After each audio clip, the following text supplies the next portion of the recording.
4 महीने बीत चुके थे, बल्कि 10 दिन और ऊपर ही हो गए थे, किंतु बड़े भैया की ओर से अभी तक कोई खबर नहीं आई थी कि वह पापा को लेने कब आ रहे हैं।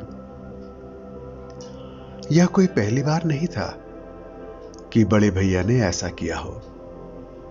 हर बार उनका ऐसा ही रवैया रहता है। जब भी पापा को रखने की उनकी बारी आती है, वह समस्याओं से ही गुजरने लगते हैं। कभी भाभी की तबीयत खराब हो जाती है, कभी ऑफिस का काम बढ़ जाता है और उनकी छुट्टी कैंसिल हो जाती है। अंततः विवश होकर मुझे ही पापा को छोड़ने मुंबई जाना पड़ता है। हमेशा की तरह इस बार भी पापा की जाने की इच्छा नहीं थी, किंतु मैंने इस ओर ध्यान नहीं दिया और उनका और अपना मुंबई जाने का रिजर्वेशन करवा लिया। दिल्ली मुंबई राजधानी एक्सप्रेस अपने समय से थी। सेकंड एसी की निचली बर्थ पर पापा को बिठाकर सामने की बर्थ पर मैं भी बैठ गया। साथ वाली सीट पर एक सज्जन पहले से ही विराजमान थे। बाकी काफी बर्थ खाली थी। कुछ ही देर में ट्रेन चल पड़ी। अपनी जेब से मोबाइल निकालकर मैं देख रहा था, तभी कानों से पापा का स्वर टकराया। मुन्ना, कुछ दिन तू भी तो रहेगा ना मुंबई में? मेरा दिल लगा रहेगा और प्रतीक को भी अच्छा लगेगा। पापा के स्वर की आर्द्रता पर तो मेरा ध्यान नहीं गया, पर मन ही मन मैं खींच जरूर उठा। कितनी बार समझाया है पापा को कि मुझे मुन्ना ना कहा करे, रजत पुकारा करे। अब मैं इतनी ऊंची पोस्ट पर आसीन एक प्रशासनिक अधिकारी हूं। समाज में मेरा एक अलग रुतबा है, ऊंचा कद है, मान सम्मान है। बगल की सीट पर बैठा व्यक्ति मुन्ना शब्द सुनकर मुझे एक सामान्य सा व्यक्ति समझ रहा होगा। मैं तनिक जोर से बोला, पापा, परसों मेरी गवर्नर के साथ मीटिंग है, मैं मुंबई में कैसे रुक सकता हूं? पापा के चेहरे पर निराशा की बदलियां छा गईं। मैं उनसे कुछ कहता, तभी मेरा मोबाइल बज उठा। रितु का फोन था। भर्राए स्वर में कह रही थी, पापा ठीक से बैठ गए ना? हाँ, बैठ गए हैं, गाड़ी भी चल पड़ी है। देखो, पापा का ख्याल रखना, रात में मेडिसिन दे देना। भाभी को भी सब अच्छी तरह से समझा कर आना। पापा को वहां कोई तकलीफ नहीं होनी चाहिए। नहीं होगी। मैंने फोन काट दिया। रितु का फोन था ना? मेरी ही चिंता कर रही होगी।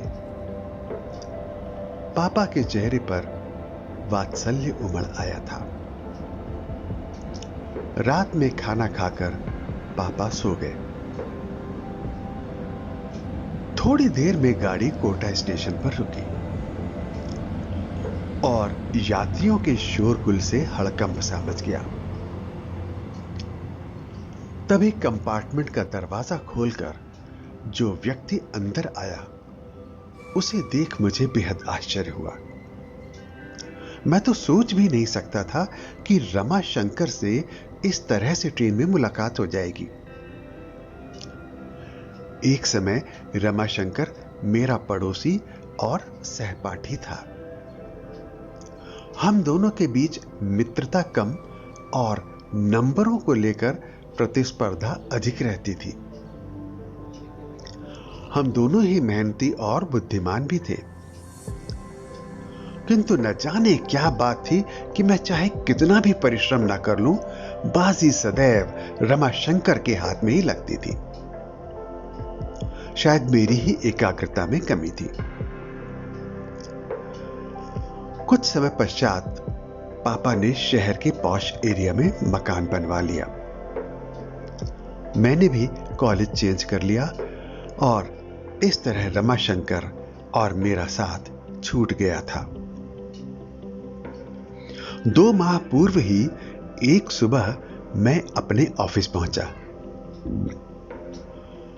कॉरिडोर में मुझसे मिलने के लिए काफी लोग बैठे थे। बिना उनकी ओर नजर उठाए मैं अपने केबिन की ओर बढ़ रहा था। यकायक एक व्यक्ति मेरे सम्मुख आया और प्रसन्नता के अतिरेक में मेरे गले लग गया। रजत यार, तू कितना बड़ा आदमी बन गया है, पहचाना मुझे? मैं रमाशंकर। मैं सकपका गया।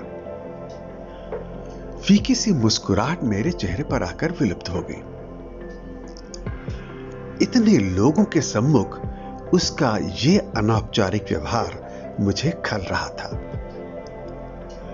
वह भी शायद मेरे मनोभावों को ताड़ गया।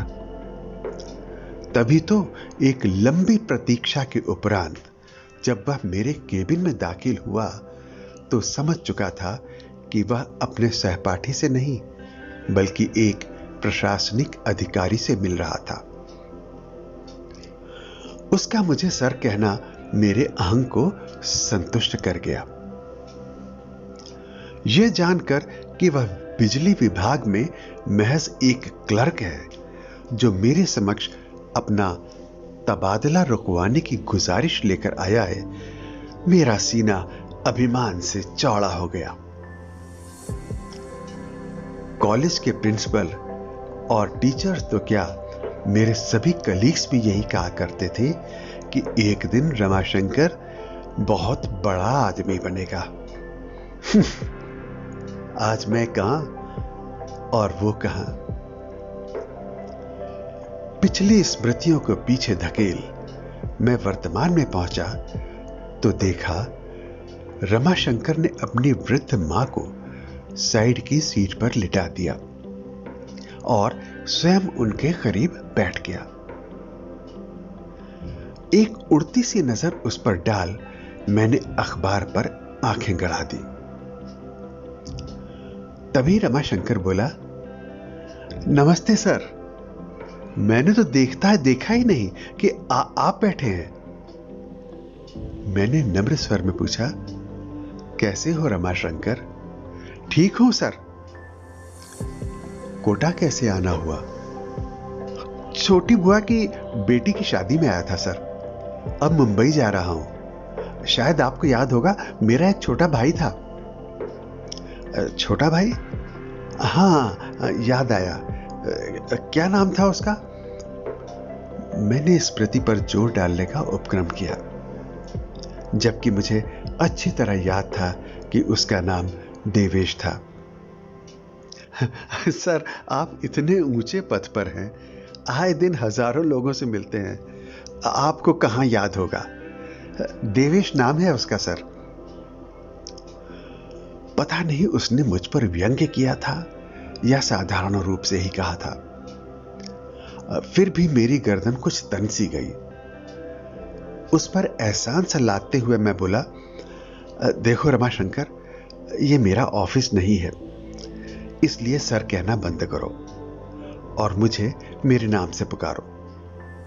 हाँ, तो तुम क्या बता रहे थे? देवेश मुंबई में है?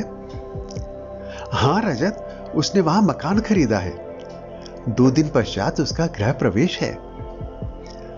4-5 दिन वहां रहकर मैं और अम्मा दिल्ली लौट जाएंगे। इस उम्र में अम्मा को इतना घुमा रहे हो? अब क्या बताऊं, अम्मा की आने की बहुत इच्छा थी। इंसान की उम्र भले ही बढ़ जाए, इच्छाएं तो नहीं मरती ना। हाँ, यह तो है।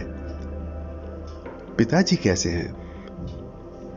पिताजी का 2 वर्ष पूर्व स्वर्गवास हो गया था।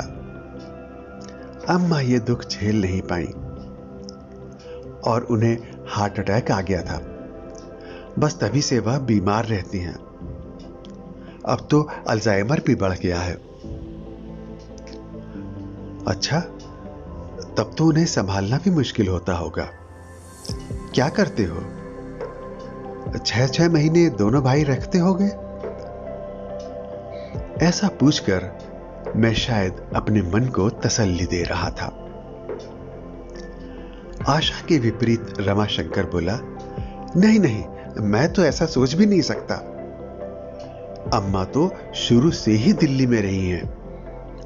उनका कहीं और मन लगना मुश्किल है। मैं नहीं चाहता इस उम्र में उनकी स्थिति पेंडुलम जैसी हो जाए, कभी इधर तो कभी उधर। कितनी पीड़ा होगी उन्हें यह देखकर कि पिताजी के जाते ही उनका कोई घर ही नहीं रहा, वो हम पर बोझ हैं। मैं मुस्कुरा दिया। रमाशंकर, इंसान को थोड़ा व्यवहारिक भी होना चाहिए। जीवन में सिर्फ भावुकता से काम नहीं चलता। अक्सर इंसान दायित्व उठाते उठाते थक जाता है और तब ये विचार मन को उद्वेलित करने लगते हैं कि अकेले हम ही क्यों मां बाप की सेवा करें, दूसरा क्यों ना करे।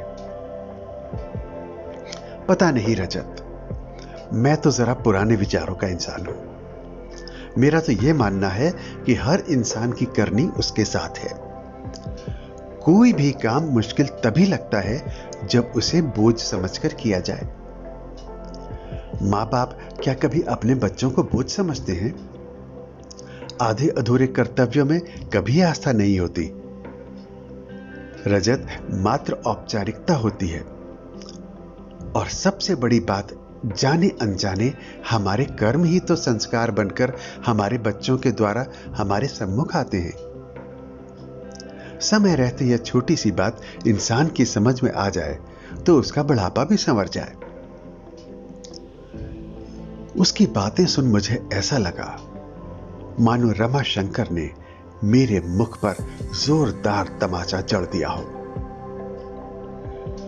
मैं निशब्द मौन सोने का उपक्रम करने लगा, किंतु नींद मेरी आंखों से अब कोसों दूर हो चुकी थी। रमाशंकर की बातें मेरे दिलो दिमाग में हथौड़े बरसा रही थी। इतने वर्षों से संचित किया हुआ मेरा अभिमान पल भर में चूर चूर हो गया था। प्रशासनिक परीक्षा की तैयारी के लिए इतनी मोटी मोटी किताबें पढ़ता रहा, किंतु पापा के मन की संवेदनाओं को, उनके हृदय की पीड़ा को नहीं पढ़ सका। क्या इतना बड़ा मुकाम मैंने सिर्फ अपनी मेहनत के बल पर पाया है? नहीं, इसके पीछे पापा और मम्मी की वर्षों की तपस्या निहित है। आखिर उन्होंने ही तो मेरी आंखों को सपने देखने के सिखाए, जीवन में कुछ कर दिखाने की प्रेरणा दी। रात्रि में जब मैं देर तक पढ़ता था तो पापा भी मेरे साथ जागते थे कि कहीं मुझे नींद ना आ जाए। मेरे इस लक्ष्य को हासिल करने में पापा हर कदम पर मेरे साथ रहे। और आज जब पापा को मेरे साथ की जरूरत है तो मैं व्यावहारिकता का सहारा ले रहा हूं। 2 वर्ष पूर्व की स्मृति मन पर दस्तक दे रही थी। सीवियर हार्ट अटैक आने के बाद मम्मी बीमार रहने लगी थी। एक शाम ऑफिस से लौटकर मैं पापा मम्मी के बेडरूम में जा रहा था, तभी अंदर से आती आवाज से मेरे पांव ठिठक गए थे।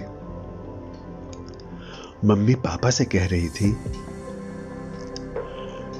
इस दुनिया में जो आया है वो जाएगा भी, कोई पहले तो कोई बाद में। इतने इंटेलेक्चुअल होते हुए भी आप इस सच्ची बात से मुंह मोड़ना चाह रहे हैं।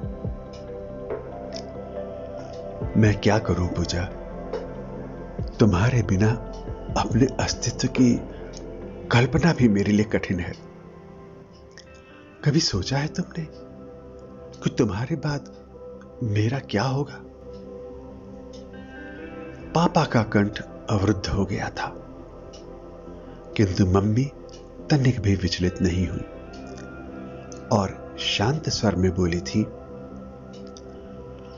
आपकी तरफ से तो मैं पूरी तरह से निश्चिंत हूं। रजत और ऋतु दोनों आपका बहुत ख्याल रखेंगे। ये एक मां के अंतर्मन की आवाज है, उसका विश्वास है जो कभी गलत नहीं हो सकता। इस घटना के 5 दिन बाद ही मम्मी चली गई थी। कितने टूट गए थे पापा, बिल्कुल अकेले पड़ गए थे। उनके अकेलेपन की पीड़ा को मुझसे अधिक मेरी पत्नी ऋतु ने समझा। यूं भी वह पापा की दोस्त की बेटी थी और बचपन से पापा से दिल से जुड़ी हुई थी। उसने कभी नहीं चाहा पापा को अपने से दूर करना, किंतु मेरा मानना था कि कोरी भावुकता में लिए गए फैसले अक्सर गलत साबित होते हैं। इंसान को प्रैक्टिकल अप्रोच से काम लेना चाहिए। अकेले मैं ही क्यों पापा का दायित्व उठाऊं? दोनों बड़े भाई क्यों ना उठाए? जबकि पापा ने तीनों को बराबर का स्नेह दिया, पढ़ाया, लिखाया, तो दायित्व भी तीनों का ही बराबर है। 6 माह बाद मम्मी की बरसी पर, यह जानते हुए भी कि दोनों बड़े भाई पापा को अपने साथ रखना नहीं चाहते, मैंने यह फैसला किया था कि हम तीनों बेटे 4-4 माह पापा को रखेंगे। पापा को जब इस बात का पता चला तो कितनी बेबसी उभर आई थी उनके चेहरे पर। चेहरे की झुर्रियां और गहरा गई थी, मानो उम्र उनकी 10 वर्ष आगे सरक गई थी। सारी उम्र पापा की दिल्ली में गुजरी थी। सभी दोस्त और रिश्तेदार उनके यहीं पर थे, जिनके सहारे उनका वक्त कुछ अच्छा बीत सकता था। किंतु सोचते सोचते मैंने एक गहरी सांस, आंखों से बह रहे पश्चाताप के आंसू पूरी रात मेरा तकिया भिगोते रहे। उफ, ये क्या कर दिया मैंने? पापा को तो असहनीय पीड़ा पहुंचाई, मम्मी के विश्वास को भी खंडित खंडित कर दिया। आज वह जहां कहीं भी होंगी, पापा की स्थिति पर उनकी आत्मा कलप रही होगी। क्या वो कभी मुझे क्षमा कर पाएंगी? रात में कई बार अम्मा का रमाशंकर को आवाज देना और हर बार उसका चेहरे पर बिना शिकन लाए उठना मुझे आत्मविश्लेषण के लिए बाध्य कर रहा था। उसे देख मुझे एहसास हो रहा था कि इंसानियत और बड़प्पन हैसियत की मोहताज नहीं होती, वह तो दिल में होती है। अचानक मुझे एहसास हुआ, मेरे और रमाशंकर के बीच आज भी प्रतिस्पर्धा जारी है, इंसानियत की प्रतिस्पर्धा, जिसमें आज भी रमाशंकर मुझसे बाजी मार ले गया था। पद भले ही मेरा बड़ा था, किंतु कद रमाशंकर का मुझसे बहुत ऊंचा था। सुबह गाड़ी मुंबई सेंट्रल पर रुकी तो मैं रमाशंकर के करीब पहुंचा। उसके दोनों हाथ थामकर मैं भावुक स्वर में बोला, रमाशंकर, मेरे दोस्त, चलता हूं। यह सफर सारी जिंदगी मुझे याद रहेगा। यह कहने के साथ ही मैंने उसे गले लगा लिया। आश्चर्य मिश्रित खुशी से वह मुझे देख रहा था। मैं बोला, वादा करो दोस्त, अपनी फैमिली को लेकर मेरे घर अवश्य आओगे। आऊंगा, क्यों नहीं आऊंगा? आखिर इतने वर्षों बाद मुझे मेरा दोस्त मिला है। खुशी से उसकी आवाज कांप रही थी। अटैची उठाए पापा के साथ मैं नीचे उतर गया। स्टेशन के बाहर मैंने टैक्सी पकड़ी और ड्राइवर से एयरपोर्ट चलने को कहा। पापा हैरत से बोले, एयरपोर्ट? एयरपोर्ट क्यों? भावुक होकर मैंने पापा को गले लगा लिया और रूंधे कंठ से बोला, पापा मुझे माफ कर दीजिए, हम वापस दिल्ली जा रहे हैं। अब आप हमेशा वहीं अपने घर में रहेंगे। पापा की आंखें नम हो उठी और चेहरा खुशी से खिल उठा। झुक झुक जियो मेरे बच्चे। वह बुदबुदाए। कुछ पल के लिए उन्होंने अपनी आंखें बंद कर ली, फिर चेहरा उठाकर आकाश की ओर देखा। मुझे ऐसा लगा मानो वह मम्मी से कह रहे हो, देर से ही सही तुम्हारा विश्वास सही निकला।